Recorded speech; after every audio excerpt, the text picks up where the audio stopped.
കാസർഗോഡ് വാർത്തകൾ. കാസർഗോഡ് വാർത്ത. മൊഗ്രാലിലെ മുഹമ്മദിന്റെ വീട്ടിൽ കള്ളം കയറി. മോരാലത്തെ മുഹമ്മദിന്റെ പുരയില് കള്ളം കയറി.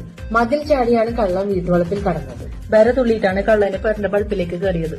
കള്ളൻ വാതിൽ തുറക്കുന്ന ശബ്ദം കേട്ടുണർന്ന മുഹമ്മദിന്റെ ഭാര്യ ആസിയ ഉറക്കെ നിലവിളിച്ചു. കള്ളൻ പാല് തുറക്കുന്ന കൂറ്റ് കേട്ടിട്ടണിച്ച മുഹമ്മദിന്റെ ഓള് ആസിബി വെച്ചും കൂക്കി. നിലവിളി കേട്ട് മുൻവശത്തുകൂടി കയറിയ കള്ളൻ അടുക്കളവാതിലൂടെ ഇറങ്ങിയോടി. കൂക്കുന്ന കേട്ടിട്ടാകുമ്പോ കൊട്ടിൽപ്പറത്തിലെ കയറിയ കള്ളന് കുച്ചിൽപ്പുറത്തിലെ കീഞ്ഞിട്ട് പാഞ്ഞു. ഓടുന്ന സമയത്ത് അടുക്കളപ്പുറത്തുണ്ടായിരുന്ന ചളിയും പായലും ചവിട്ടി കള്ളൻ വഴുതി. പായുമ്പോ കുച്ചിൽപ്പുറത്തിലെ കുറെ ചീച്ചലും പാമ്പാഞ്ചും പിടിച്ചിട്ടുണ്ടായിരുന്നു. ആടെ ചവിട്ടിയിട്ട് കള്ളന് ചാറിയിട്ട് പോണു. അനക്കം കെട്ടെത്തിയ അയൽക്കാർ കള്ളനെ പിടിച്ച് പോലീസിൽ ഏൽപ്പിച്ചു. അജനെ കേട്ടിട്ട് വന്ന നരക്കാറ് കള്ളനെ പിടിച്ചിട്ട് പോലീസിന് കൊടുത്തു.